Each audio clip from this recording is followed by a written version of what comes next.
जाऊ द्या वहिनी, जाऊ द्या. जाऊ द्या जाऊ द्या, आता जाऊच तर द्यायचंय ना, जीव जाऊच द्यायचंय. बघा तुम्ही सगळेजण घरी जा तुमच्या, बघा सकाळी तुम्हाला इथे माझा मुर्दा पडलेला दिसेल. काही अर्थ नाही हो कशात, सगळं डोक्यावरनं पाणी गेलेलंय. अरे माणूस सहन तरी किती करणार मला सांगा ना, किती सहन करणार. माझ्याही सहनशक्तीला मर्यादा आहेत ना, मी पण माणूसच आहे ना. काय करू, काय मी करू काय. अरे ज्या लोकांसाठी मी जीव काढून ठेवत होते त्यांनी माझा घात केला. पुरे झाले रे बाबा, पुरे झाले हे भोग. ने मला आता ने. कला, मी आता हात जोडतो तुझ्या पुढे. आता हात कशाला जोडताय, त्याच हाताने गळा दाबा ना माझा. केसाने गळा कापण्यापेक्षा ते बरं. हे सगळं करून काय मिळणार आहे कला तुला. तुम्हाला काय मिळालं हो माझा विश्वासघात करून, सांगा ना सांगा. जाऊ दे आता, कशाला बोलते मी तुमच्याशी.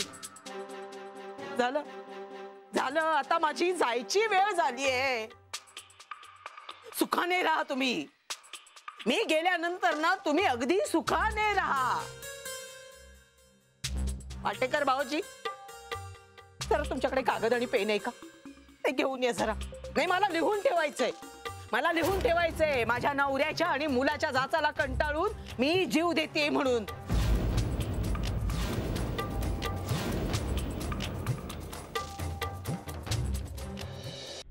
ये रे ये मनीष, ये रे बाबा ये. मला काय सांगू रे तुला.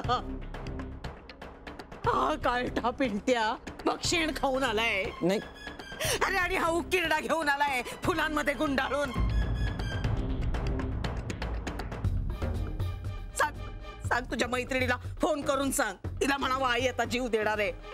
नवऱ्याच्या आणि मुलाच्या जाचाला कंटाळून जीव देणार आहे आणि अशी चिठ्ठी पण लिहून ठेवणार आहे. सांग तिला. काकू तुम्ही काय बोलताय.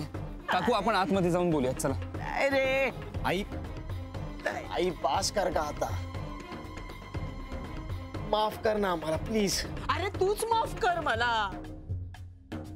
का मी तुला जन्म दिला, सांग ना, का जन्म दिला तुला. तूच माफ कर रे बाबा मला. खरं सांगू का, अरे माझंच चुकलंय. जन्मल्यानंतर तुझ्या नरडीला तेव्हाच नख लावलं असतं ना, तर ही वेळ कशाला आली असती माझी, सांग ना. काकू पण आई व्हायचं होतं ना मला रे, आई व्हायचं होतं. या घोड्याची घे, आई व्हायचं होतं ना तुला. काकू तुम्ही काय करताय. काय चाललंय तुमचं काकू. काकू काकू तुम्हाला काय होतंय. काय होतं आई आई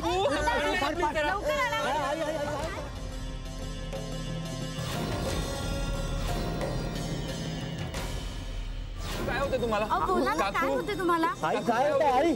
ताई काय होते पाणी तुम्हाला. पाणी पाणी.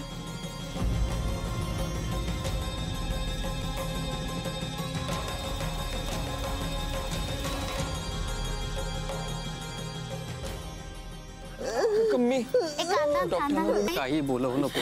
अहो पण काकूनी जीव काही जीव देत नाहीये. म्हणजे. अरे पोकळ धमकी आहेत नुसत्या, काही जीव होणार नाहीये तिला. अहो पण काका. मनीष ऐक माझं, जानू आहे ना तुझ्याकडे, तिला म्हणा तिच्या घरी जा. अहो काका हे ती सगळं म्हणत होती तेच खरं आहे की काय असं वाटायला लागलंय मला आता. तिला चाळीच्या बाहेर काढ, तिच्या नजरेला हा तमाशा नको पडायला. गरोदर आहे बिचारी.